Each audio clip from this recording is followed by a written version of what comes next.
Hello, everyone. I'm a little late today. We had some technical difficulties, but I am so glad that you decided to join me today. Welcome back to Conversations with Kim. Let me tell you something. It has been a crazy day. Number one, I've been traveling since early this morning in a car, two planes. So I feel like that movie, Planes, Trains, and Automobiles. Yes. So it's just been crazy. And then our guests that we had, again, we had some technical challenges. So you got me today, and I'm going to be talking about conflict and resolving issues, my experience. So then you'll get a little bit more insight into me, into my personality, into how things go. And let's just have some fun, right? Because at the end of the day, we all need to know how to manage situations when they don't go our way. And I kind of have, I'm not gonna say I've mastered it, but I'm pretty good. So I do want you to engage when you come in. I'm going to be looking for you. And so please say something to me. Let's talk. Let's have a good time. And let's just go ahead and kick this thing off. So welcome to the village. And again, we're going to be talking about working through problems, the Kim Jordan way. So let me tell you what happened. I purchased a new car this year. And so it was new to me. Let's start there. New to me. It was 2019. And so, hey, Audrey. So I purchased a new car. It was a 2019. So of course, when you buy a new car, it is going to be as is. So of course, it's still under warranty. I'm excited, and I'm getting ready to, get my car and go on down the road. And so I buy it, and I'm telling you, like 2 weeks into me having the car, it starts making this weird noise. So I take it to the dealership, and they tell me, ma'am, you need 4 new tires. What? How is that possible? I have a 2019. So I go into the dealership, and they want to sell me tires for $600, which is definitely not the answer. I don't feel like I need to pay for them. I'm not doing it. And so let me just tell you, I bought the car from Avis Rental Car Sales. So here I am, I call my salesperson and I say, I'm at the dealership and I need new tires. So they're like, well, what's the tread on them? And the tread was like a 4. And she said, well, if it's 4 or above, we don't replace them. And I kind of feel like whatever I said, it was going to be, 5 and above, we don't replace it. 2 and above, we don't replace. Whatever I said, I felt like she was trying to put me in a box. And so I said, so you're not going to replace the tires? She said, no. I said, well, I'm going back to the people that financed the vehicle, USAA. Mind you, I never went off. I never was negative. I never said anything crazy to her. I just said, is that your final answer? And she said, yes. And she said, there is no reason for you to call the people that financed your car because they can't do anything. All right. So I called USAA, talked to them. And of course, they couldn't do anything, even though it was their referral that got me over there. So then I called the Avis headquarters. I found the headquarters online. And all I could find was the Avis Rent-A-Car people, customer service. So I never could find anyone that would tie me to the Avis car sales people. So they were just like, we can't do anything. Is that your final answer?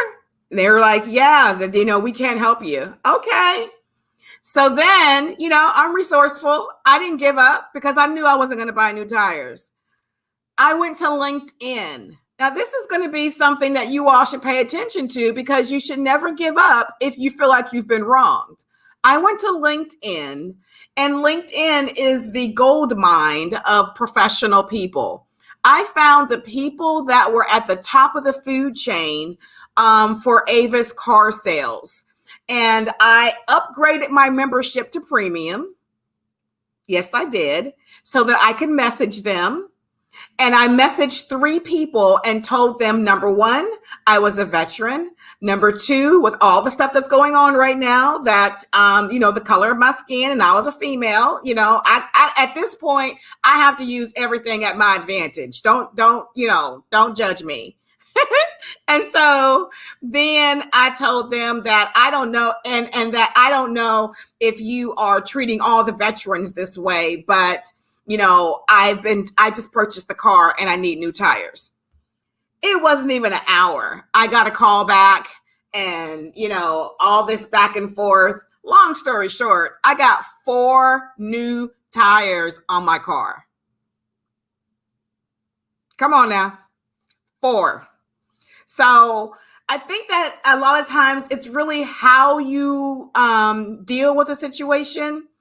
I remember one time I was at Pep Boys, and when I went to go pick up my car, it was acting worse than what it was when I got it, when I took it there.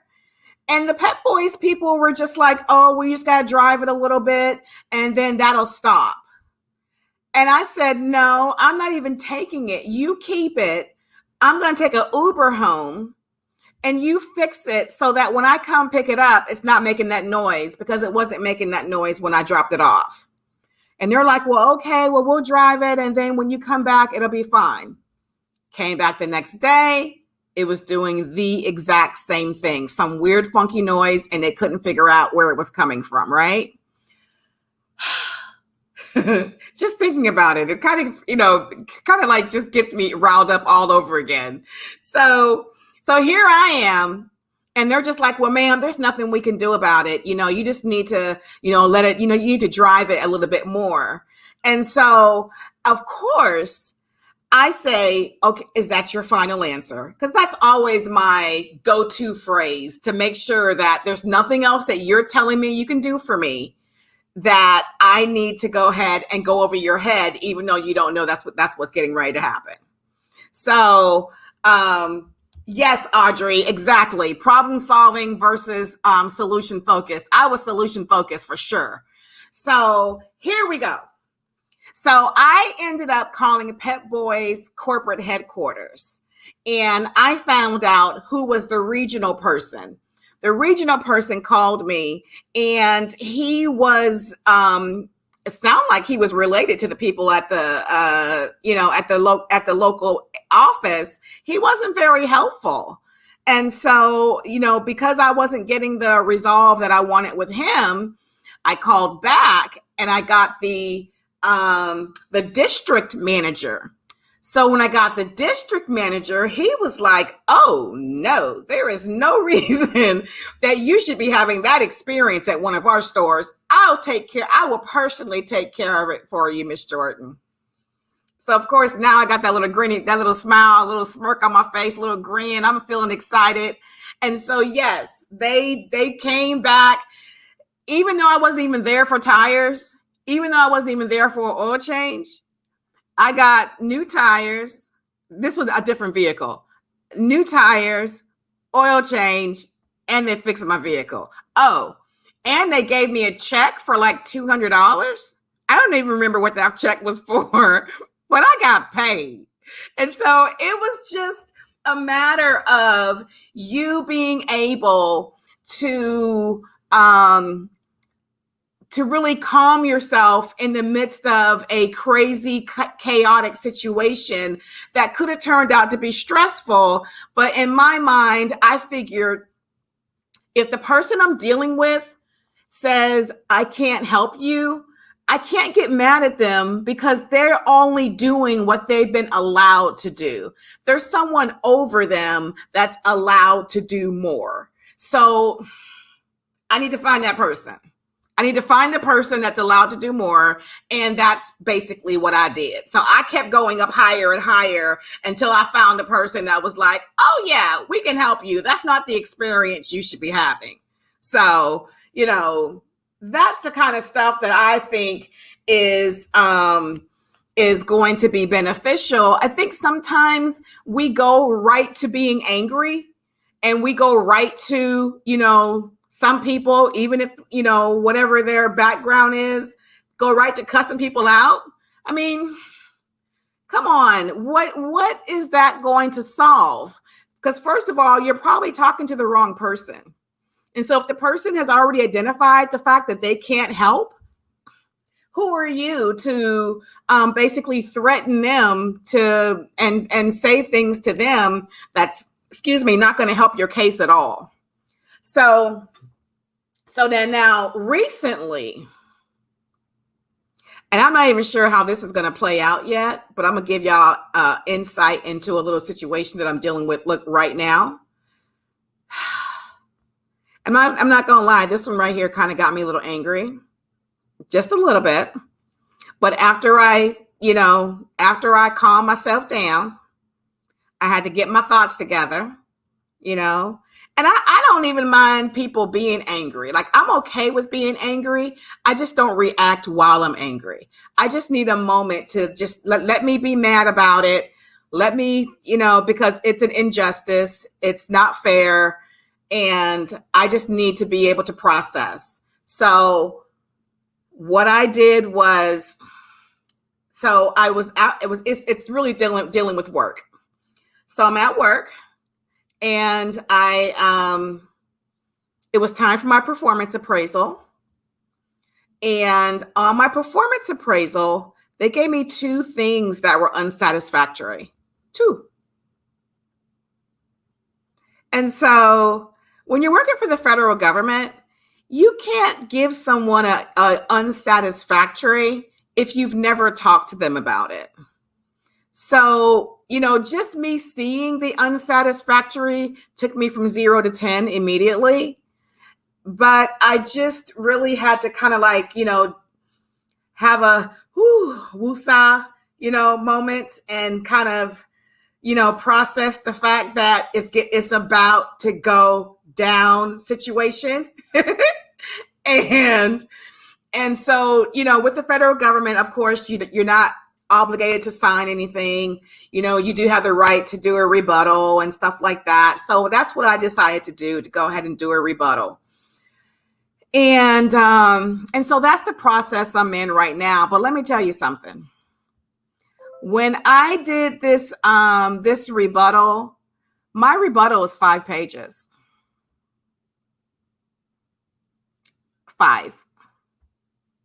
And not only did I do a rebuttal, but I asked for a meeting with the leadership so that they can better help me understand how they arrived at the 2 unsatisfactories.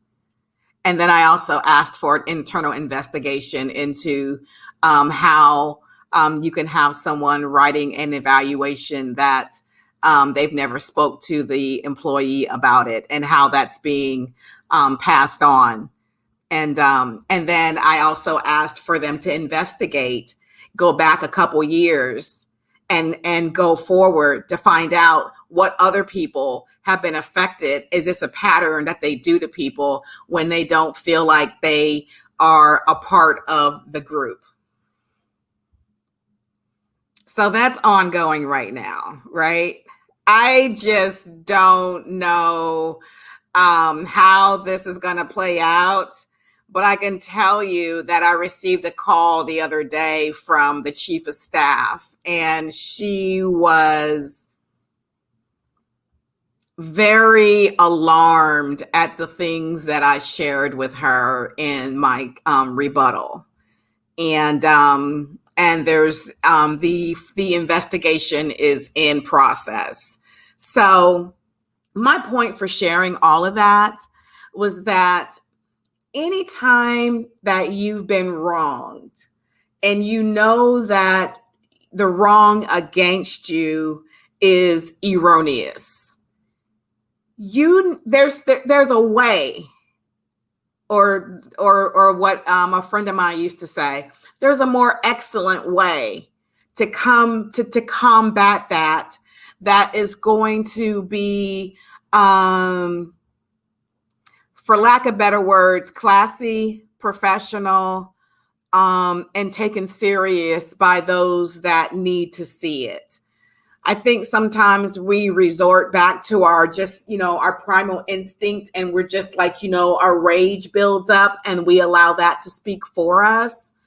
And when we do that, we don't necessarily get the result because we come across as just angry and bitter, and we're not really speaking to the real issue. Now we're in our emotions. So, I say it's okay to be upset.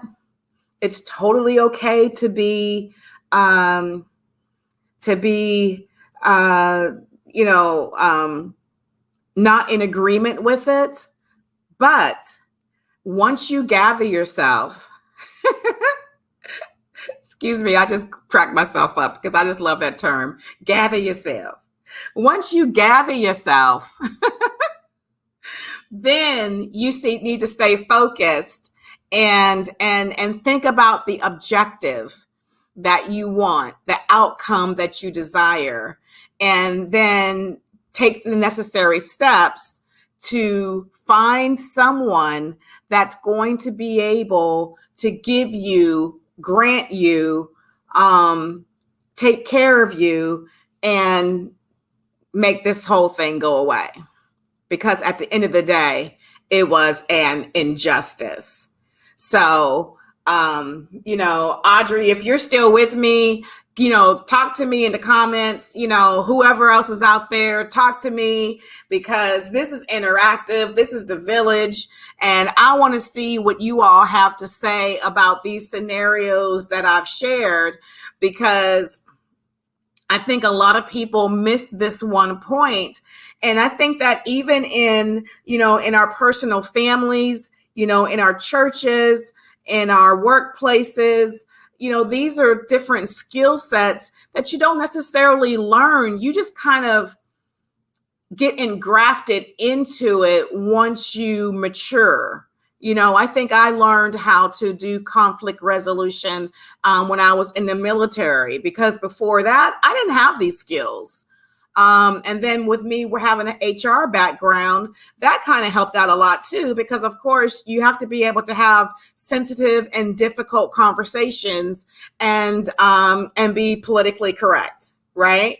So I have kind of learned how to get that message across and still be, and still not be offensive, but also know how to kind of slap you around a little bit.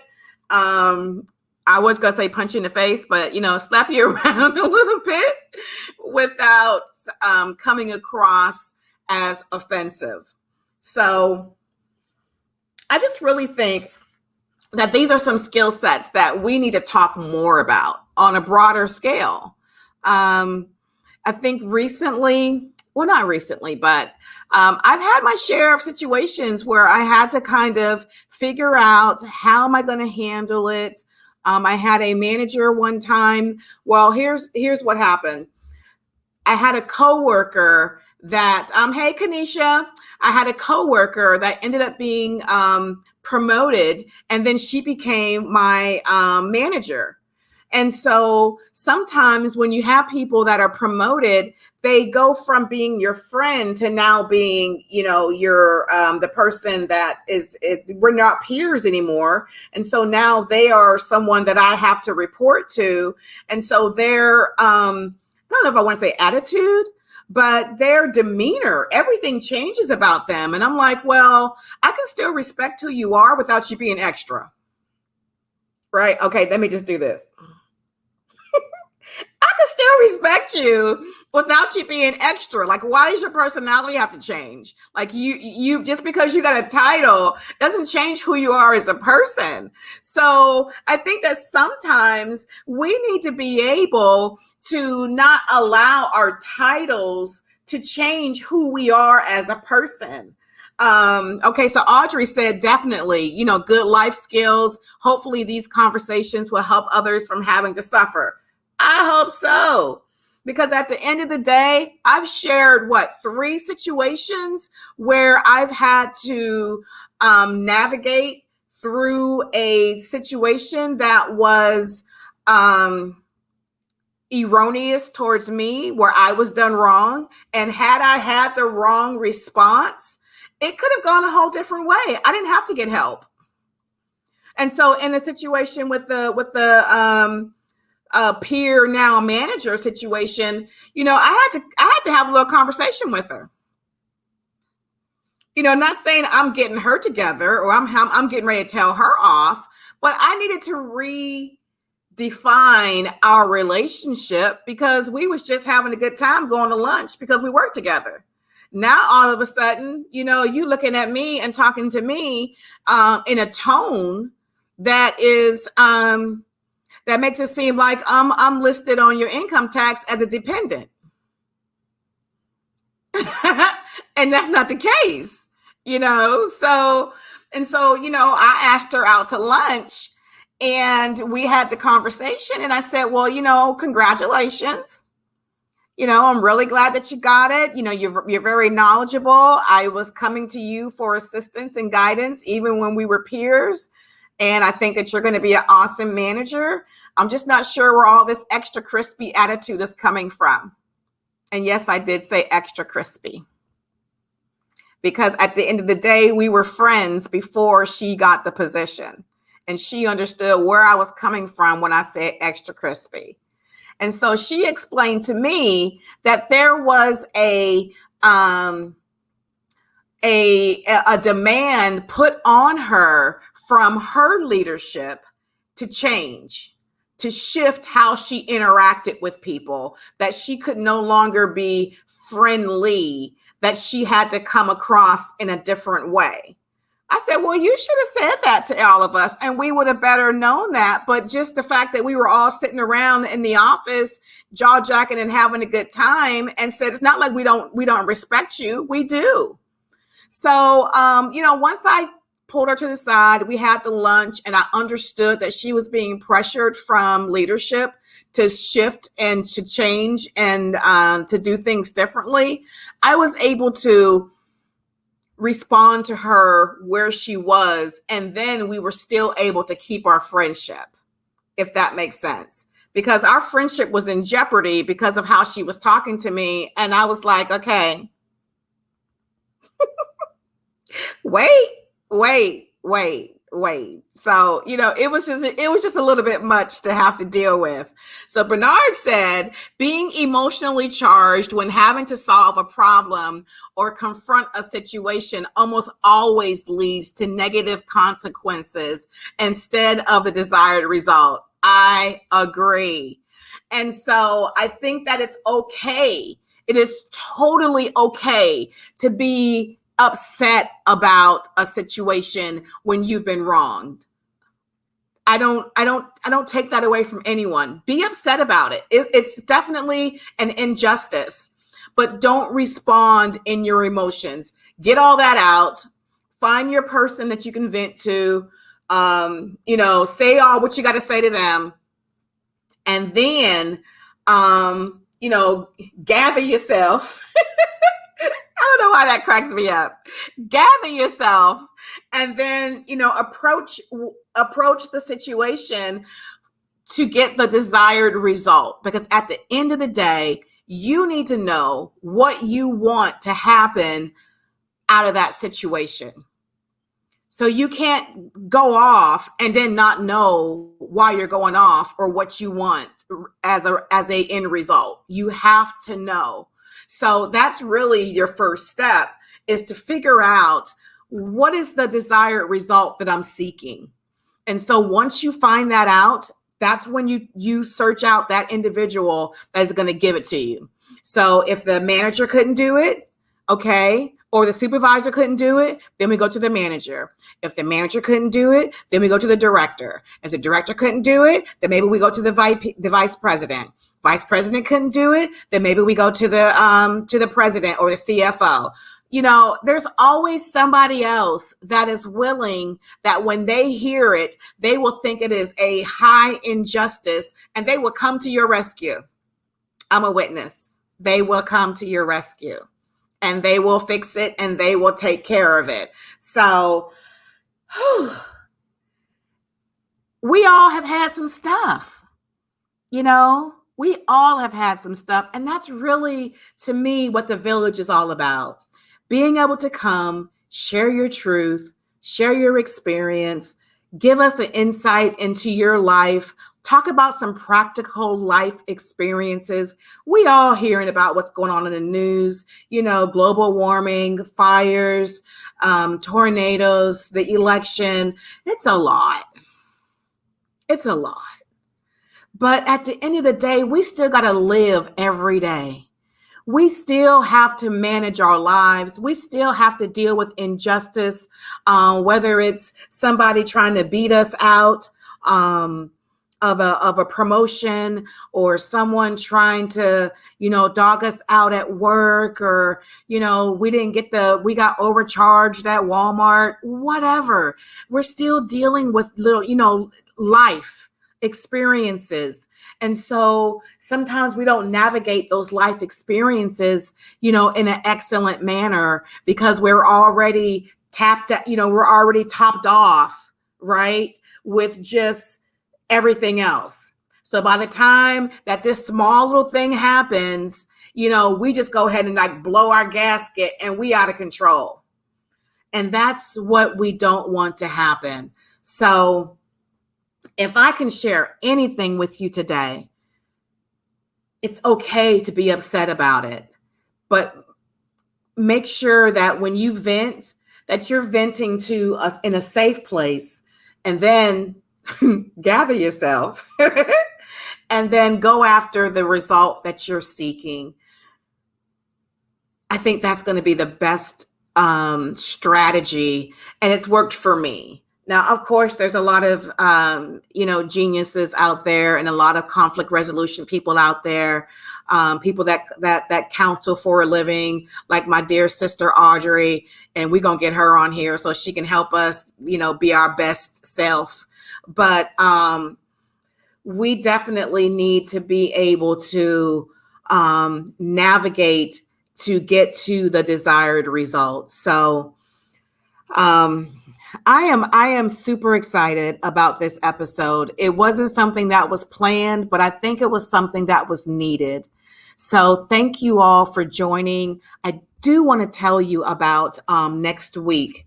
Next week, I don't know if you remember that we were supposed to have Frances Smith Dean a couple weeks ago, but she had a family emergency. She is coming back next week for assessing your financial future. I cannot emphasize enough how important this is going to be. Actually, it's going to be a 1-hour special. That's how much I believe in what Frances is going to share with us. So next week, it's going to be a 1-hour special. Please, I beg you, I beseech you, I'm pleading with you to be here next week. Bring anyone that you know, friends, family, children, aunts, uncles, 401k, retired, it doesn't matter. This right here is going to be eye-opening, and I know it is going to be something that you are going to benefit from.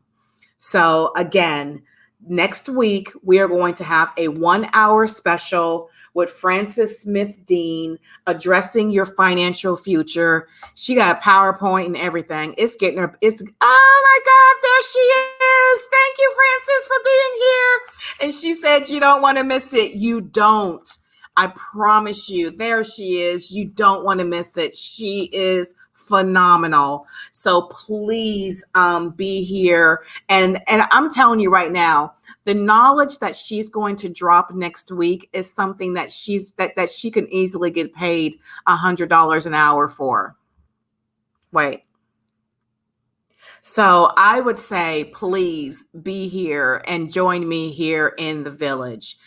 And so I just want to be sure that you all come back and join me here in the village. That's all we have time for today. Remember, silence creates distance, but conversations with Kim makes the village. Thank you so much. Bye-bye.